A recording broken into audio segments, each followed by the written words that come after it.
আসসালামু আলাইকুম। রুকসানাস রান্নাঘরে আপনাদের জানাই স্বাগতম।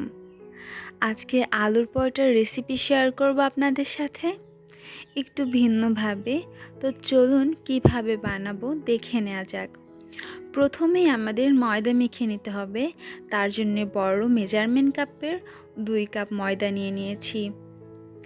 এরপর পরিমাণ মতো লবণ দিয়ে দিচ্ছি আর দিয়ে দিব 1 চামচ চিনি। এতে করে পরোটার টেস্টটা ভালো আসবে। এখন শুকনো উপকরণগুলো ভালোভাবে মিশিয়ে নিতে হবে। এই পর্যায়ে 2 চামচ সাদা তেল দিয়ে দিচ্ছি।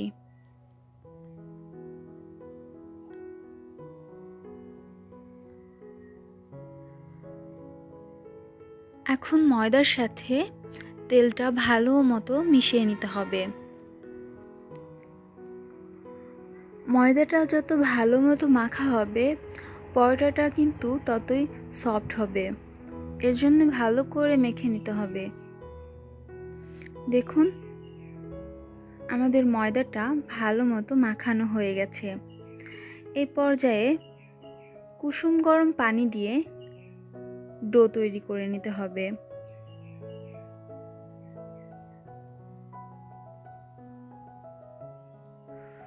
ময়দাটা ভালো করে মাখানো হয়ে গেছে। আমি এই পর্যায়ে হাতে একটু তেল নিয়ে ময়দাটা 30 মিনিটের জন্য রেস্টে রাখবো। অবশ্যই ময়দা রেস্টে রাখলে আরও ভালো নরম সফট পরোটা তৈরি হবে। এর জন্যে এটা 30 মিনিটের জন্য রেস্টে রাখবো। আপনাদের হাতে যদি সময় না থাকে তাহলে আরও ভালো করে সময় নিয়ে ময়দাটা মেখে নেবেন। এর ফাঁকে আমরা আলুর পুরটা তৈরি করে নিব। তার জন্য প্রথমেই কড়াইতে তেল দিয়ে দিলাম আর দিয়ে দিচ্ছি বাটার। বাটারটা দিলে আলুর মধ্যে যে একটা কাঁচা স্মেল থাকবে ওইটা আর থাকবে না। এতে করে আরও মজা লাগবে খেতে। আপনারা চাইলে ঘি দিয়েও ভেজে নিতে পারেন, তাহলেও কিন্তু মজা লাগবে। এরপর তেলের মধ্যে পেঁয়াজ কুচি আর কাঁচামরিচ কুচি দিয়ে দিয়েছি আর দিয়ে দিলাম পরিমাণ মতো লবণ। সামান্য ধনিয়ার ফাঁকি দিয়ে দিয়েছি। এখন এটা ভালো করে একটু ভেজে নিতে হবে।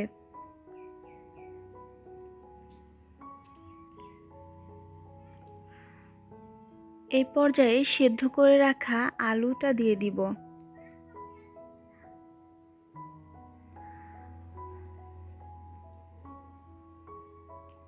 আমার কাছে মনে হয় আলুটা এভাবে একটু ভেজে নিলে খেতে মজা লাগে বেশি।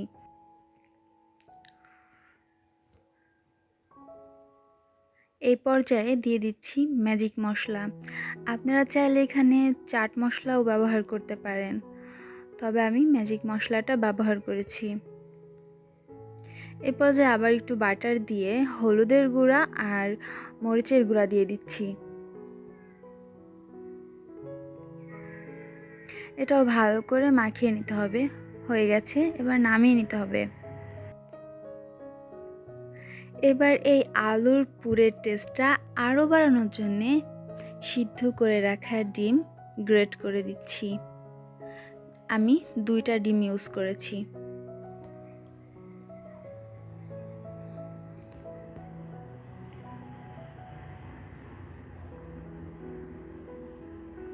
এই পর্যায়ে আরও কিছু পেঁয়াজ কুচি দিয়ে দিব আর কাঁচামরিচ কুচি। 2টা শুকনো মরিচও ভেজে নিয়েছি, এতে করে ফ্লেভারটা আরও ভালো আসবে।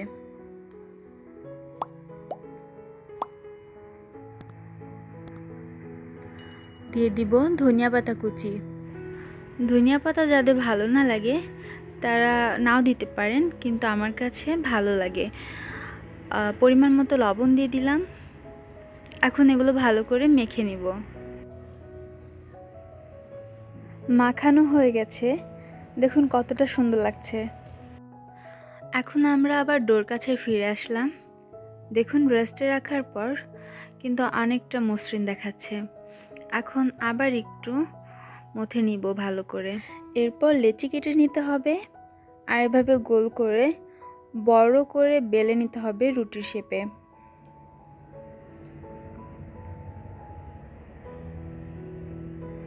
বড় একটা রুটির শেপ দিয়ে দিব।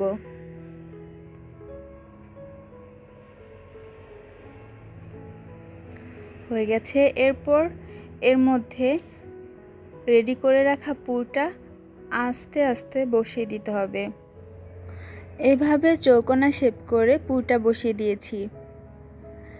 এবার রুটিটা ফোল্ড করে নিতে হবে। এখন রুটির সাইড দিয়ে পানি লাগিয়ে দিব। এতে করে বিপরীত থেকে যে ফোল্ডটা করব ওইটা ছুটে আসবে না। এই সাইড দিয়েও পানি দিয়ে দিব, মুখটা যাতে আটকে থাকে, তা না হলে তেলের ছাড়ার সাথে ছুটে যেতে পারে। দুই পাশটাই মুড়িয়ে দিতে হবে।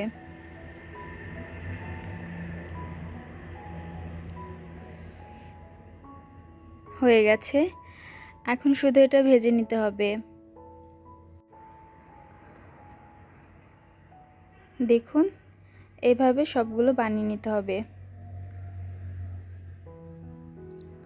কড়াইতে তেল বসিয়ে দিয়েছি আর তেলটা গরমও হয়ে গেছে।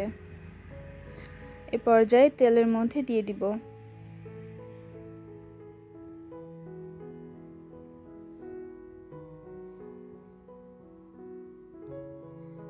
উল্টিয়ে পাল্টিয়ে সুন্দর করে ভেজে নিতে হবে।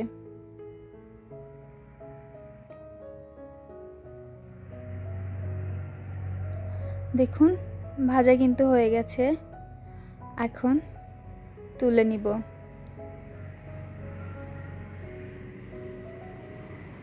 একইভাবে আরেকটা বড় করে রুটি বেলে নিয়েছি আর সেম প্রসেসেই আবারও পুর দিয়ে দিচ্ছি চৌকোনা শেপ করে।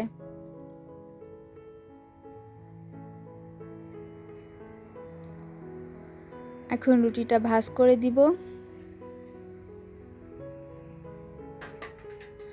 আর সাইড দিয়ে পানি লাগিয়ে দিতে হবে।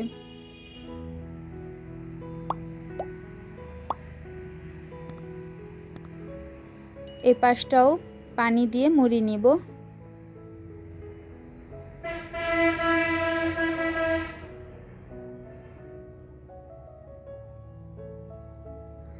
একইভাবে সবগুলো তৈরি করে ভেজে নিব।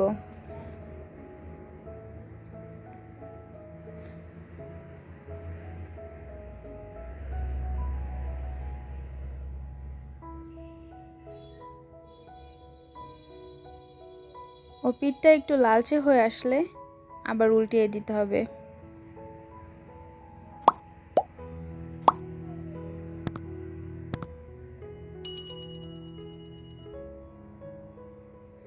হয়ে গেছে, এটাও তুলে নিব। সবগুলো কিন্তু ভাজা হয়ে গেছে। এটা কিন্তু আলু আর ডিমের মিনি পরোটা হয়ে গেছে।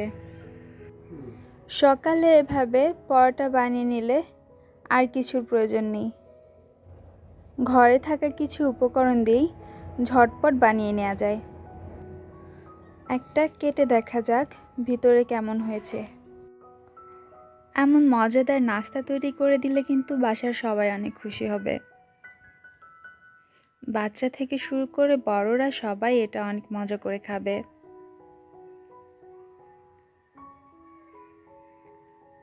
দেখুন, ভিতরটাও কিন্তু অনেক সুন্দর হয়েছে। পুরটা যেহেতু বেশি করে দিয়েছি, এতে করে খেতে আরও বেশি মজা লাগবে। অসাধারণ এই রেসিপিটা যদি ভালো লাগে অবশ্যই লাইক করে দিবেন আর আমার চ্যানেলটি সাবস্ক্রাইব করে আমার পাশেই থাকবেন। পাশে থাকা বেল আইকনটি ক্লিক করে রাখবেন যেন এমন মজাদার রান্না আপনারা সহজেই পেয়ে যান। আর সবাই ভালো থাকবেন, সুস্থ থাকবেন। আল্লাহ হাফেজ।